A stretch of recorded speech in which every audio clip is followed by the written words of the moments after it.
सहज नहीं है।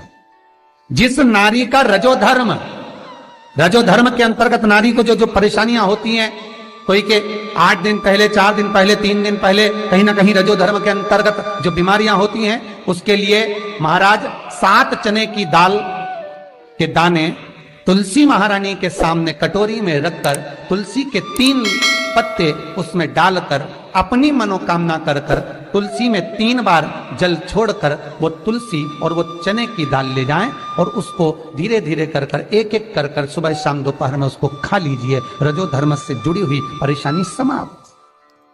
कोई सहज नहीं है महाराज। चने की दाल को स्वर्ण दान का भी भाव कहा गया। हमारे हिंदू धर्म में चने की दाल को स्वर्ण दान भी करते हैं। जो व्यक्ति स्वर्ण दान नहीं कर पाता वो चने की दाल का दान कर देता है, तो स्वर्ण दान के बराबर मान्य महाराज। फिर निवेदन करा, चने की दाल का व्याख्यान वर्णन फिर किया गया। मान लो कोई प्लाट है, कोई प्रॉपर्टी है, कोई जमीन है, कोई जायदाद और नहीं बिक रही, बहुत परेशान हो गए, लाखों करोड़ों रुपए तुम्हारे डूब गए और ये प्रॉपर्टी बिके, तब तुम उबरो, तो उसके लिए चने की दाल को एक रात्रि पहले रविवार के दिन घर में गला लीजिए और उसको गलाकर दूसरे दिन उसमें थोड़ा सा चंदन मिलाकर पीस लीजिए। पर पीसना आपको मिक्सर में नहीं है, पीसना आपको सिलबट्टे पर, चकोटी पर जो आपके यहाँ उससे उसको पीस लीजिए। और पीसने के बाद उसमें थोड़ा सा दूध मिलाकर शिव मंदिर में जाकर शंकर भगवान के शिवलिंग का सोमवार के दिन लेपन करिए। लेपन कर कर अपनी कामना कर कर शिवलिंग पर 3 उंगलियां लगा लीजिए। अपनी कामना कर कर जो 3 उंगलियां आपने लगाई है, उंगली हटाते समय चंदन के लेपन को जो लगाया आपने, चने की दाल का लेपन, स्वर्ण का लेपन, उसको हम कहते हैं स्वर्ण लेपन, उसको लेकर आ जाइए महाराज। उसको थोड़ा सा लेकर आ जाओ, एक किसी भी फूल में उसको लगाकर जो जमीन, जो प्रॉपर्टी, जो जगह बेचना है वहां पटक दीजिए महाराज। उसके ग्राहक आना चालू हो जाएंगे और वो प्रॉपर्टी शीघ्र बिक जाएगी। अपनी कामना के अनुसार बिकेगी कि कितने में आपको बेचना, अपने अनुसार। महाराज चने की दाल स्वर्ण दान के बराबर है। चने की दाल को सहज नहीं समझा जाता। गुरु भक्ति के लिए बहुत मूल है। माताएं कई बार पीले गुरुवार करती हैं या केले के पेड़ के नीचे पूजन करती है तो चने दाल समर्पित करती है। क्यों करती है? उसका भाव है स्वर्ण दान के लिए, वांछित फल की प्राप्ति के लिए, मनोकामना के लिए। जिस जमीन में फसल कम होती हो, जिस जमीन में प्रॉपर्टी के अंतर्गत कहीं लाभ नहीं मिल रहा हो, जो कई लोग वो जमीन की दलाली का काम करते हैं ना, जमीन बेचवाते हैं, खरीदवाते हैं और कोई लाभ ही नहीं मिल रहा, कई दिनों निकाल दिए, साल निकाल दिए, कोई लाभ नहीं हुआ, तो निवेदन है शंकर भगवान के मंदिर में शिवलिंग पर 108 चने के दाल समर्पित करो। उस 108 चने की दाल को प्रदोष के दिन शाम के समय समर्पित कर कर उस दाल को उठाकर लिया, जेब में पीले रुमाल के साथ उसको बांध कर रख लो। किसी प्रॉपर्टी का सौदा कराने जाओ, उसको पटक कर लेकर जाओ, आपके लाभ होना चालू, सौदे होने चालू, आपको कमीशन मिलना चालू। करना आपको है।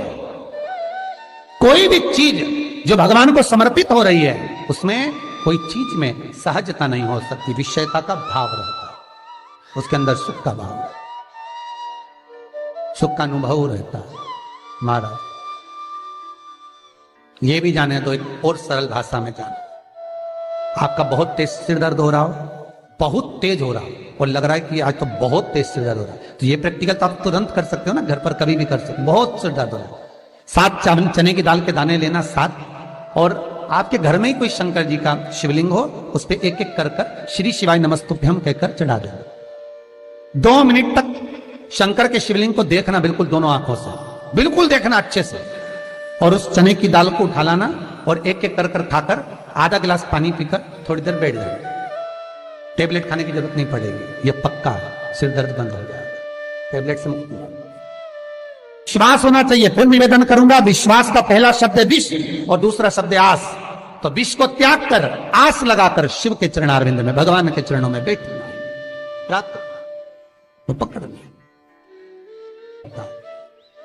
चने की दाल श्री हनुमान जी महाराज को भी स्मरण कराती है। महाराज को भी चने की दाल चढ़ती है, चने की दाल का लड्डू चढ़ता है।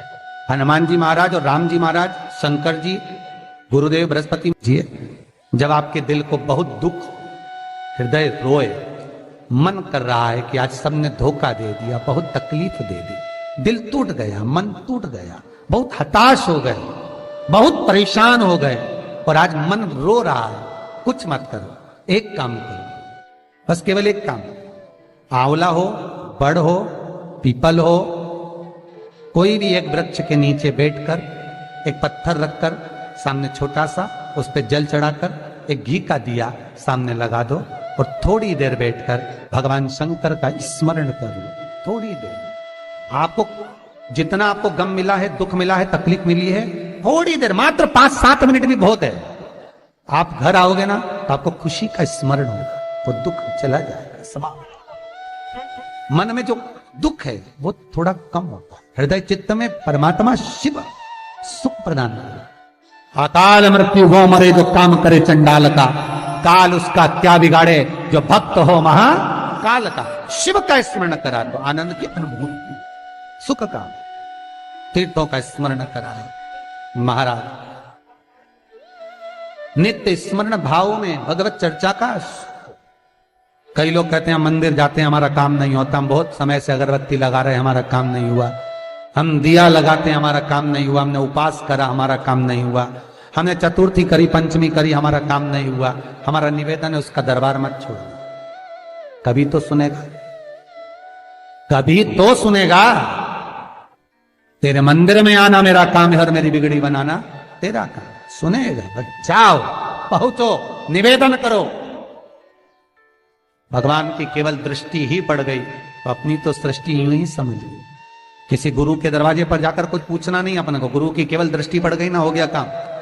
बस गुरु जी दिख गए, गुरु जी की दृष्टि पड़ गई, भगवान के गए, भगवान का दर्शन हो गया, दृष्टि पड़ गई बहुत, माता पिता की दृष्टि पड़ गई बहुत, घर के बुजुर्गों की दृष्टि पड़ गई बहुत, उसमें अपना काम हो गया। अपने को नहीं पूछना कि क्या मिला क्या नहीं, वो दे देगा। निवेदन तेरे दरबार की बाबा निराली शान देखी है, तेरे दरबार की बाबा निराली शान देखी है। तुझे देते नहीं देखा पर झोली भरी देखी है। वो कब क्या दे देगा आपको मालूम नहीं पड़ पाएगा, आपको ध्यान नहीं आ पाएगा। कब दे देगा, कैसे दे देगा, कुछ भी